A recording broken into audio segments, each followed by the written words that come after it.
Hello CBSE learner. I'm Rakesh, lecturer and motivational speaker. स्वागत करता हूं आपके अपने चैनल स्पेशल साइंस में। आज की टॉपिक में हम लोग डिबेट करेंगे, डिस्कशन करेंगे बायोलॉजी टर्म 2 से आने वाले जितने क्वेश्चन हैं, जो सिलेबस है उसके बारे में, और वन टॉपिक को क्लियर करते हुए आगे बढ़ेंगे। मैं आपको क्लीन एंड क्लियर कर दूं कि बायोलॉजी टर्म 2 का जो एग्जाम होने वाला है, वहां से टोटल साइंस के 40 मार्क्स आएंगे, अर्थात 40 नंबर के क्वेश्चंस पुटअप किए जाएंगे आपसे। कहां से बाबू? साइंस से। साइंस से आपको 40 मार्क्स, 40 मार्क्स पुटअप किए जाएंगे, जिसमें से नियर अबाउट 80 मार्क्स, अर्थात लगभग कह सकते हैं 45 से 50% के आसपास जो मार्क्स है वो आपका बायो कंप्लीट करेगा, बायोलॉजी कंप्लीट करेगा। तो हम बायोलॉजी के लिए एफर्ट कर रहे हैं, जो आपकी 50% सिलेबस को ऑलरेडी कवर करके रखता है। अकेले 40 में से 18 मार्क्स आपको प्रोवाइड करेगा। कौन? Biology subject. तो टर्म 2 में क्या क्या टॉपिक्स हैं उसके ऊपर डिस्कशन और डिबेट करते हुए आगे बढ़ते हैं। बायोलॉजी वाला सिलेबस है क्लास 10th के लिए, ध्यान दीजिएगा। एक तो है sexual reproduction, plant and animals, types of reproduction, जिसमें आपको एसेक्सुअल और सेक्सुअल पढ़ने पड़ेंगे। मैं आपको क्लीन एंड क्लियर कर दूं कि रिप्रोडक्शन और हेरिडिटी से मिलाकर total near about 13 to 40 marks के आसपास आपको प्रोवाइड कराए जाएंगे, और उसके अलावा 30 मार्क्स, और उसके अलावा इन्वायरमेंट से आपके 5 मार्क्स हैं। तो भाई इतनी बेहतरीन ढंग से क्लियरिटी करेंगे हम लोग, क्लियर करेंगे उसको कि एक भी मार्क्स स्किप न होने पाए। क्लियर है? तो आइए स्टार्ट करते हैं।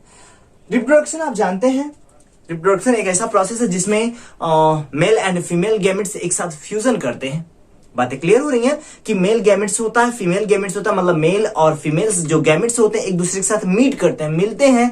तो यह प्रोसेस क्या कहलाता है? रिप्रोडक्शन कहलाता है। अब चूंकि एनिमल्स के अकॉर्डिंग, जंतुओं के अकॉर्डिंग क्या होता है, ये डिफरेंस टाइप के होते हैं। जो अनडेवलप्ड एनिमल्स हैं, बहुत स्मॉलेस्ट है, उनमें एसेक्सुअल रिप्रोडक्शन होता है। एक और बहुत बेहतर तरीका समझने का क्या है कि एसेक्सुअल रिप्रोडक्शन केवल उन ऑर्गेनिज्म में होता है जिनमें मेल और फीमेल जो गैमेट्स हैं वो पर्टिकुलर एक ही बॉडी में इन्वॉल्व होते हैं, डिफरेंट बॉडी में अलग अलग नहीं होते हैं। तो उनमें एसेक्सुअल रिप्रोडक्शन होता है। खास करके एग्जांपल में देखें तो जो स्मॉलेस्ट ऑर्गेनिज्म है, लिविंग थिंग्स है, उनमें एसेक्सुअल रिप्रोडक्शन क्लियर होता है। तो रिप्रोडक्शन जो होता है वो 2 टाइप्स का होता है। अभी मैंने आपको बताया था बाबू, एक सेक्सुअल रिप्रोडक्शन और दूसरा एसेक्सुअल रिप्रोडक्शन।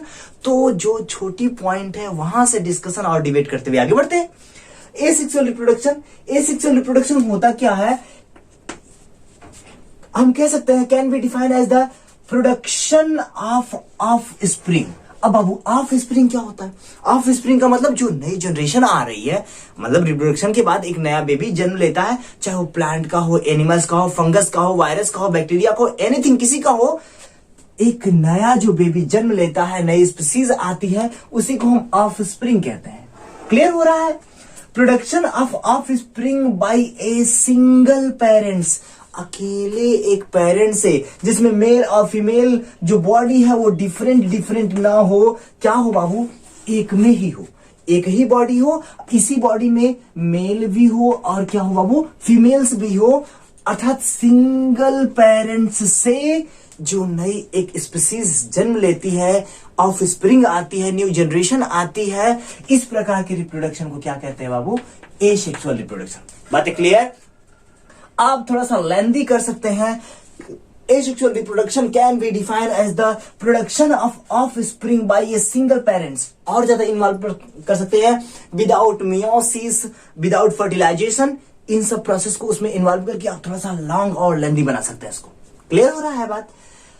अगर हम इसकी बात करें तो हमने आपको पहले से सजेस्ट कर रखा, बता रखा है कि ये जो रिप्रोडक्शन होता है एसेक्सुअल, वो अनडेवलप्ड, अनमैच्योर, अनडेवलप्ड और स्मॉलेस्ट एनिमल्स में, ऑर्गेनिज्म में होता है, लिविंग थिंग्स में होता है। अब स्मॉलेस्ट ऑर्गेनिज्म में क्या है भैया? तो बैक्टीरिया है, साइनोबैक्टीरिया है, फंगस है, अमीबा है, पैरामीशियम है, ट्रिपैनोसोमा है, यूग्लिना है, ये सभी स्मॉलेस्ट है, यूनिसेलुलर है। एक कोशिकी है और इनमें क्या होता है बाबू, एसेक्सुअल रिप्रोडक्शन होता है। तो बातें क्लियर रखिएगा एकदम पूरी तरह से। एसेक्सुअल रिप्रोडक्शन जो होते हैं उसके टाइप समझिए। उसके टाइप्स है फ्यूजन है। क्या है, मैंने एक ही सबमिट कर रखा है क्योंकि मुझे वहीं से डिस्कशन स्टार्ट करना था। मैं आपको ओरली बता देता हूं, आपके एग्जाम में यहां से क्वेश्चन पुटअप किए ही जाते हैं, इस बात को ध्यान रखिएगा। आपसे एग्जाम्पल पूछ सकता है, आपसे कोई ऑर्गेनिज्म देके पूछ सकता है कि इस ऑर्गेनिज्म में कौन सा रिप्रोडक्शन होता है। तो बी केयरफुल होके सुनिएगा, समझिएगा सारी पॉइंट को। आई होप कि बहुत सारी चीजें एकदम क्लीन एंड क्लियर हो जाएंगी। पहला है टाइप्स ऑफ रिप्रोडक्शन में देखें, एसेक्सुअल रिप्रोडक्शन में देखें तो पहला है फ्यूजन। क्या है बाबू, फ्यूजन है। दूसरा होता है फ्रेगमेंटेशन। पेन डाउन कर लीजिएगा, मैं यहीं से आपको एक्सप्लेन करते हुए चलूंगा वन बाय वन। मैं फ्रेगमेंटेशन, उसके बाद बाइनरी फ्यूजन, उसके बाद जो भी पॉइंट होगा वो उसको मैं क्लियर करते चलूंगा। तो पहला फ्यूजन हो गया, दूसरा क्या है बाबू, दूसरा है फ्रेगमेंटेशन, और तीसरा है रीजनरेशन। रीजनरेशन का मतलब कि कोई ऑर्गेनिज्म हो और वो टूटे और दोनों बॉडी, जो टूटी हुई बॉडी है वो सिमिलर ऑर्गेनिज्म एनिमल्स को रिप्रोड्यूस किया, जन्म दिया जा सके। तो इस प्रकार के रिप्रोडक्शन को कहते हैं रीजनरेशन। जैसे छिपकली की पूंछ होती है भाई, कट गई, फिर वहां से एक नई प्लांट उसकी बॉडी ओरिजिनेट हो जाती है। प्लांट नहीं, सॉरी, उसकी जो टेल होती है ओरिजिनेट हो जाती है, तो वो रीजनरेशन पावर है। इसके अलावा रीजनरेशन क्लियर हुआ, फिर बर्डिंग है और स्पोर फॉर्मेशन है। बर्डिंग का मतलब होता है कोई एनिमल्स है, उसकी बॉडी पे छोटे से बर्ड का फॉर्मेशन होगा और बर्ड टूटकर वही उसी तरह एक नई बॉडी का फॉर्मेशन कर दे, तो बर्डिंग हो गया। और स्पोर फॉर्मेशन खास करके फंगस में, स्पर्जिलस में, कवक ओक जो होती है उनमें ज्यादा होता है। हाँ, तो वन बाय वन डिबेट करते हुए चलते हैं। एकदम पक्का है कि यहां से क्वेश्चन फ्रेम किए जाते हैं, आपके लिए बहुत इंपॉर्टेंट है। फ्यूजन जो होता है, फ्यूजन में देखिए, fusion can be defined as a common sexual reproduction in unicellular organism. कौन से ऑर्गेनिज्म बाबू, यूनिसेलुलर। यहां तो मैंने पहले से सबमिट कर रखा था आपको कि यूनिसेलुलर ऑर्गेनिज्म भाई जितना ये सेक्सुअल रिप्रोडक्शन होता है वो स्मॉलेस्ट ऑर्गेनिज्म और यूनिसेलुलर ऑर्गेनिज्म में देखने को मिलता है। तो क्या लिखा बाबू कि common asexual reproduction in unicellular organism such as bacteria। कौन से, मैंने पहले से बता रखा है, बैक्टीरिया, ईस्ट, डायटम्स, माइकोप्लाज्मा और प्रोकैरियोटिक्स एनिमल्स। अब प्रोकैरियोटिक क्या, वही amoeba, paramecium, euglena, trypanosoma, leishmania, donovani, जिससे काला आजार होता है। तो ये सारी चीजें, ये बहुत स्मॉलेस्ट है, ये सभी क्या है, बहुत छोटे ऑर्गेनिज्म है, जीव है। तो इनमें क्या होता है बाबू, एसेक्सुअल रिप्रोडक्शन देखने को मिलता है। आई होप कि आप क्लियर हो रहे होंगे, सारी चीजें एकदम बहुत बेहतर ढंग से, है ना। कंसंट्रेट होकर सुनिएगा, एग्जाम का टाइम है, तो जितना कंसंट्रेट होकर सुनेंगे उतना बेहतर रिस्पॉन्स करेंगे। क्लियर है, आगे बढ़ते हैं। क्लियर हुआ, आगे यहां से थोड़ा सा इसको डिफाइन किया गया है। फ्यूजन को डिफाइन किया गया है स्प्लिटिंग। अच्छा, स्प्लिटिंग का मतलब क्या होता है, टूटना, डिवाइड होना, बटना। Splitting of A unicellular organism. यहां ओ मैंने इसलिए सबमिट कर रखा है केवल कि यहां स्पेस थोड़ा सा कम हो रहा था, तो मैंने केवल ऑर्गेनिज्म को क्या लिखा, ओ लिखा। Splitting of A unicellular organism into two. कितने पार्ट में बाबू, 2 और मोर देन 2, मतलब 2 या 2 से अधिक भागों में कोई ऑर्गेनिज्म डिवाइड होता है, टूटता है, तो सेपरेटेड डॉटर सेल। मतलब अगर कोई ऑर्गेनिज्म है फ्यूजन में, समझिए एक ऑर्गेनिज्म है, ये आगे ट्रेवल करते हुए 2 या 2 से अधिक डॉटर सेल में टूटता है। अब डॉटर सेल क्या हो गई बाबू, जो चीजें नई ओरिजिनेट होती हैं, बनती हैं, नया ऑफ स्प्रिंग आता है, वो जो नई सेल बन रही है उसी को हम कहते हैं डॉटर सेल। उसी को हम ऑफ स्प्रिंग भी बोल सकते हैं। बातें क्लियर हो रही है। यही सारी चीजें हैं जो आपको थोड़ी परेशान करके रखती हैं। एकदम बेहतरीन ढंग से क्लियर मैं कर रहा हूं, आप बेहतर ढंग से कंसंट्रेट होकर सुनिएगा और समझिएगा। तो क्लियर हुई कि भैया कि splitting of A unicellular organism into 2 और मोर, 2 या 2 से अधिक यहां सेपरेट डॉटर सेल, 2 या 2 से अधिक भागों में क्या हो जाए, डॉटर सेल के फॉर्म में टूट जाए, कन्वर्ट हो जाए, यही क्या कहलाता है बाबू, फिजन कहलाता है। आई होप कि क्लियर होगा। फिजन के जो टाइप्स हैं ये मस्ट इंपॉर्टेंट की श्रेणी में रखा जाता है बाइनरी फिजन। क्लियर हो रहा है, बाइनरी फिजन होता क्या समझिए, कोई ऑर्गेनिज्म है, लाइक अमीबा को। खास करके यहां से क्वेश्चन अमीबा पे खास करके पूछा जाता है क्या बाबू, कि अमीबा में कौन सा रिप्रोडक्शन होता है, कौन सा एक्सेसुअल रिप्रोडक्शन होता है। तो समझिए अमीबा की साइज से फिक्स्ड नहीं होती है, तो वो ट्रेवल करता है जल में। जल में क्या, वाटर में क्या करता है, ट्रेवल करता है, चलता रहता है। और उसका जो न्यूक्लियस होता है, जब डिवाइड होना होता है ना बाबू, तो वो स्ट्रेस में आता, तनता है, बहुत लॉन्ग होता है। और जब स्ट्रेस में होता है तो ये देखिए कि न्यूक्लियस जैसे क्या हो रहा है, स्ट्रेस में आ रहा है, बड़ा हो रहा है। पहले नॉर्मल था, नॉर्मल कंडीशन में न्यूक्लियस आराम से था, लेकिन सडनली क्या हो रहा है, जब डिवीजन स्टार्ट होने लगता है तो न्यूक्लियस लार्ज, बड़ा होने लगता है। जब बड़ा होने लगता है तो ये दो से अधिक क्या होता है, अमीबा में डिवाइड हो जाता है। अब यही प्रोसेस क्या कहलाता है बाबू, कहलाता है बाइनरी फिजन। आई होप कि पूरी तरह से क्लियर हुआ होगा। तो यहां क्या लिखा है, 2 daughter cell then grow into adult. वयस्क ऑर्गेनिज्म से, वयस्क ऑर्गेनिज्म से क्या हो जाए बाबू, ग्रो करे क्या, 2 डॉटर सेल। अभी तो डॉटर सेल मैंने बताया कि एक सेल से क्या हो जाए, जितनी सेल डिवाइड होती टूटती है, वही आगे जो ओरिजिनेट हुई नई सेल्स है वही डॉटर सेल कहलाती है उसकी, उसी को हम ऑफस्प्रिंग भी बोलते हैं। तो क्या लिखा, 2 daughter cell then grow into, कहां से ग्रो हो रही है, एडल्ट ऑर्गेनिज्म से, किसी एक मैच्योर ऑर्गेनिज्म से क्या हो रही है, ओरिजिनेट हो रही हैं। तो इस प्रकार के फ्यूजन को, इस प्रकार के रिप्रोडक्शन को क्या कहते हैं, बाइनरी फिजन। खास करके ये इसका बेस्ट एग्जांपल क्या है, अमीबा है। प्रोटोजोआ के जितने एनिमल्स, मैक्सिमम एनिमल्स उसमें देखने को मिलता है कि अमीबा हो गया, पैरामीशियम हो गया, लिस्मानिया हो गया। लिस्मानिया एक ऐसा ऑर्गेनिज्म जिससे होता है काला अजार, जिसे हम हिंदी में बाबू एकदम भोजपुरी भाषा में क्या कहते हैं, कलरा, कलरा होता है। तो लिस्मानिया डोनावेनी से क्या होता है, कलरा होता है। अब इन समस्त ऑर्गेनिज्म में क्या होता है, एसेक्सुअल रिप्रोडक्शन। कौन सा बाबू, एसेक्सुअल में कौन सा टाइप, बाइनरी फिजन। आगे बढ़ते, सेकेंड है मल्टीपल फिजन। पहला क्या था, बाइनरी फिजन, और सेकेंड है मल्टीपल फिजन। मल्टीपल फिजन में क्या होता है कि कोई एक सेल हो, कोई एक न्यूक्लियस से एक सेल हो, वह इंटरनल बॉडी में, आंतरिक संरचना में, अपने इंटरनल बॉडी में क्या हो, पहले एक से अधिक सेल का फॉर्मेशन कर दे। अरे भाई मल्टी का मतलब होता है बहुत सारे, अब फ्यूजन का मतलब आप जानते हैं, फ्यूजन का मतलब टूटना, बिखरना या नया बॉडी का फॉर्मेशन करना। तो मल्टीपल का मतलब बहुत, अर्थात एक सेल, उसका एक न्यूक्लियस अपने अंदर जो साइटोप्लाज्म कंटेन करके रखा है, उसी के अंदर वह एक से अधिक डॉटर सेल्स में कन्वर्ट हो जाए, टूट जाए, बदल जाए। तो यही क्या कहलाता है, मल्टीपल फ्यूजन। मल्टी का मतलब होता है बहुत से, फ्यूजन का मतलब होता है टूटना, बिखरना या नए नए चीजों को फॉर्मेशन करना। क्लियर हो रहा है। तो क्या लिखा है, this is the division of parent cell. किसके, कौन से सेल में बाबू, तो पेरेंट सेल में क्या हो रहा है, डिवीजन हो रहा है into several small nearly equal size daughter cell. Parent cell क्या हो रही है कि बहुत सारे इक्वल साइज की सेल में क्या हो रही है, डिवाइड हो जा रही है। और इस प्रकार के डिवीजन को बाबू बोलते हैं मल्टीपल फिजन। और इसका बेस्ट एग्जांपल है प्लाज्मोडियम मलेरिया पैरासाइट। अब प्लाज्मोडियम क्या होता है, प्लाज्मोडियम जो होता है एक प्रोटोजोआ होता है। और प्रोटोजोआ कैसे पहुंचता है, आपके ब्लड में जैसे ही एंट्री करता है बाय मॉस्किटो। कौन से, मॉस्किटो द्वारा मलेरिया पैरासाइट, मलेरिया रोग होता है ना, तो जब पेनिट्रेट करता है, मॉस्किटो बीट करता है, तो एक स्पोरोजॉइड स्टेज को आपके शरीर में, पहले अपने लार्वा को आपके शरीर में इंजेक्ट करता है, भेजता है, तभी खुजली होती है भैया। तो जब वह लार्वा आपकी बॉडी में जाता है तो उसमें स्पोरोसाइट्स होते हैं, वो इंटर करते हुए जाते हैं तो मलेरिया डिजीज का प्रॉब्लम क्रिएट करते हैं।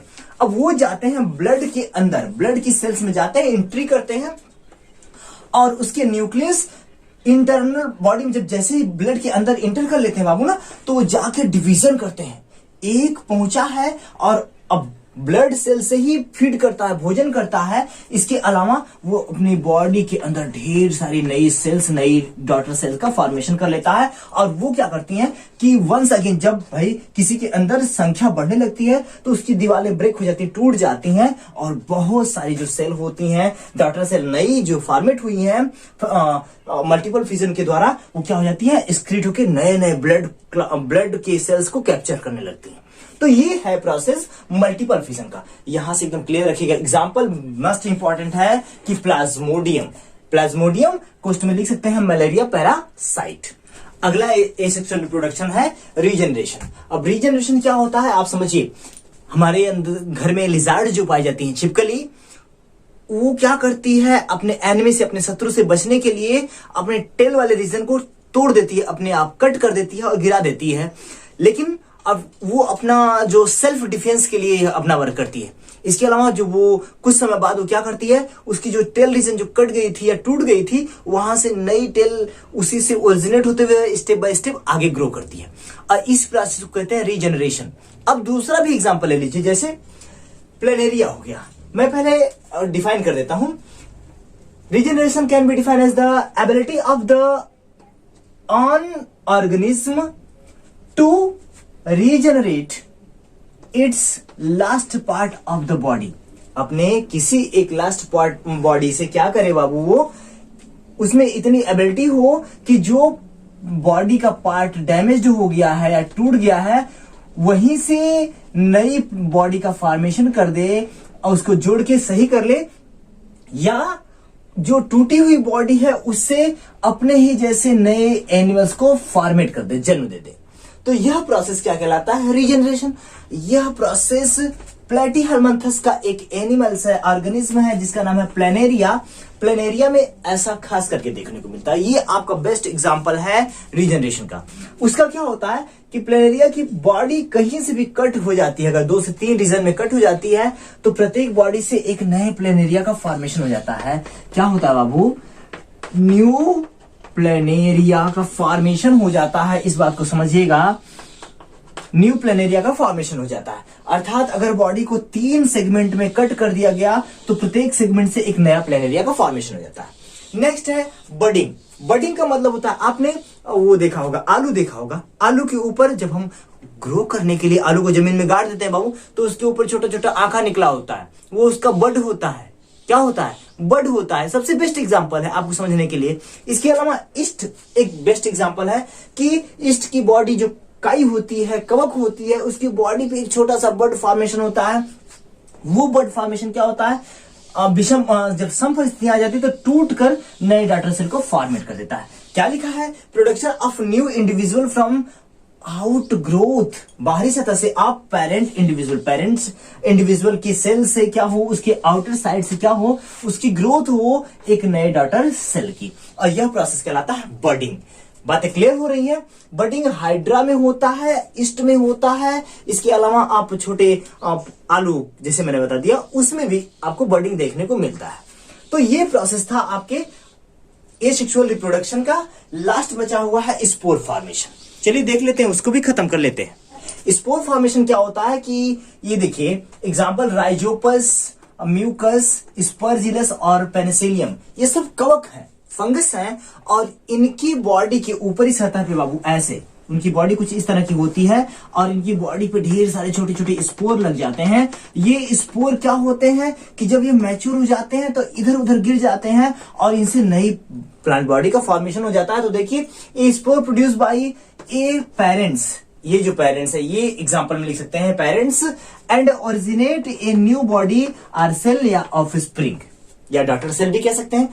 तो स्पोर फॉर्मेशन में बहुत से ऐसे फंगस हैं, कवक हैं। ये आपके एग्जांपल बेस्ट है, इसको एकदम ध्यान से रखिएगा, याद में रखिएगा, यहां से क्वेश्चन पुटअप किए जाएंगे। तो खास करके जो एसेक्सुअल रिप्रोडक्शन वाला टॉपिक है उसको मैंने एक वीडियो में सबमिट करने की कोशिश की। जो मोस्ट इंपॉर्टेंट टॉपिक था उसको मैंने क्लियर कर दिया। आई होप कि इतनी सारी चीजें बहुत अच्छे से क्लियर हुई होंगी। एग्जाम में पूरी धूम मचाने के लिए तैयार हो जाइए, बेस्ट करिए, बेहतरीन ढंग से पढ़ाई करिए। मेरे वीडियो को देखने के लिए, अपने दोस्तों तक शेयर करने के लिए आपको बहुत बहुत थैंक यू सो मच। आपकी लाइफ के लिए, आपके एग्जाम के लिए आपको best of luck. Thank you so much once again.